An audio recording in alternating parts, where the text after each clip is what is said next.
सबसे बड़ा क्वेश्चन ये होता है कि आखिर जो फ्रॉडस्टर्स होते हैं उन्हें हमारा निजी से निजी पर्सनल डेटा कैसे मालूम होता है, चाहे वो हमारा नाम हो, चाहे हमारे पिताजी का नाम हो, और जैसे ही वो कॉल करते हैं तो ऐसा लगता है कि किसी पहचान वाले ने ही कॉल किया है। देखिए, इसके दो सोर्सेज होते हैं। तो डायरेक्ट सोर्स होता है, हम खुद ही अपनी इन्फॉर्मेशन देते हैं सोशल मीडिया पे, अपनी प्रोफाइल पे डालते हैं कि today my 25th birthday, today I am celebrating my annual function, today I am performing on my college programs. तो कई चीज़ें हम डालते हैं, टुडे आई अचीव्ड डॉक्टरेट। तो कहीं ना कहीं हम कई चीज़ों को, कई पर्सनल इन्फॉर्मेशन जो हमारी लाइफ से जुड़ी होती है उनको हम डालते हैं सोशल मीडिया प्लेटफॉर्म पर, तो वो डायरेक्ट सोर्स हो जाता है।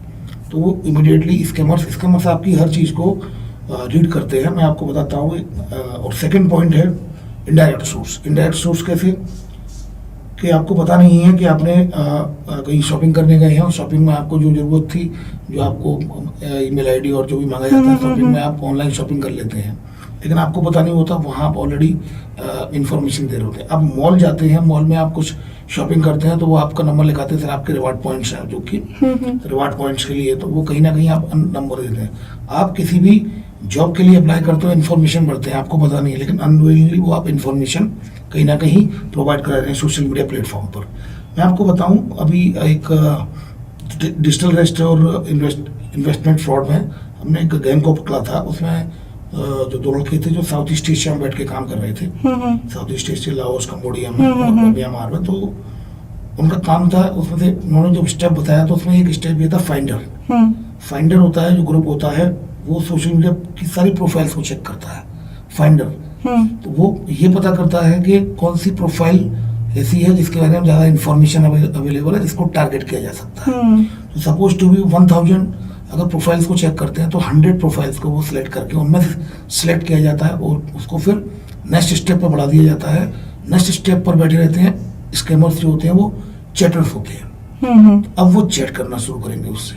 तो ये जब आप एक ऑर्गेनाइज तरीके से कोई साइबर फ्रॉडस्टर स्कैमर्स काम कर रहे हैं, इस तरीके से आपकी एक एक इन्फॉर्मेशन को रेड कर रहे हैं, तो कहीं ना कहीं हमें बहुत ज़रूरी है कि हम अपनी पर्सनल इन्फॉर्मेशन को शेयर ना करें और जितनी आवश्यक हो उसको भी मिनिमम रूप में शेयर करें। सर, जैसे आपने चैट के बारे में बताया, तो एक जो केस है वो सबसे ज़्यादा बढ़ रहा है पिग बजटिंग का, तो वो क्या है और आखिर सबसे ज़्यादा उससे युवा ही पीड़ित होते हैं और सबसे ज़्यादा ट्रैप भी वही होते हैं?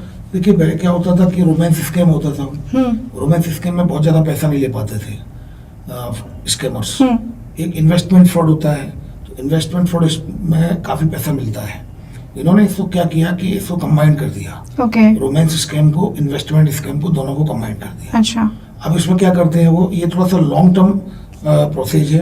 इसमें एक लड़की की प्रोफाइल बनाते हैं, लड़की बन के उससे बात करते हैं, उसका ट्रस्ट गेन करते हैं। ट्रस्ट गेन जब हो जाता है, इमोशनली उसका ट्रस्ट गेन करते हैं, और जब वो इमोशनल हो जाता है वो व्यक्ति, जो विक्टिम, तब फिर उससे बोलते हैं कि आप एक काम करिए, आप यहाँ पर इन्वेस्ट करिए, क्योंकि मैं फाइनेंशियल एडवाइजर भी हूँ, मैं ये काम भी देखती हूँ, तो आपको इससे ही प्रॉफिट होगा।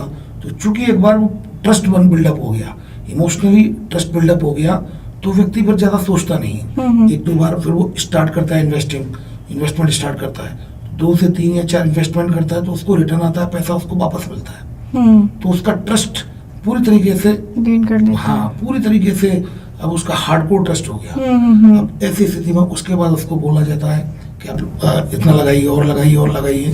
तो इस तरह से बड़ा अमाउंट ये during the long short period of time, not long, 3 to 4 months, ये लोग एक बड़ा अमाउंट उससे विक्टिम से ले लेते हैं। तो it is a sum up of romance and investment scam, that is pig butchering scam. अभी एक दिल्ली में, नोएडा में हुआ था 6.5 करोड़ का। तो इस तरह के कई स्कैम्स होते हैं, वो लोग आसानी से इसमें ट्रैप हो जाते हैं। दोस्तों, हम जनता की आवाज बनकर सच्ची पत्रकारिता कर रहे हैं। लोगों की समस्याएं, उनके सवाल और सच को सरकार तक पहुंचाने का काम कर रहे हैं। बस आपका थोड़ा सा साथ चाहिए।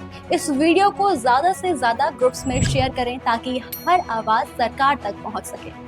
अगर आप भी इस पहल में हमारे साथ हैं तो कमेंट में जरूर लिखें बी सपोर्ट। आपका शेयर ही हमारी ताकत है। ऐसी ही कोई जन समस्या या परेशानी हो तो हमसे संपर्क करें या सोशल मीडिया पर कमेंट या डीएम करें।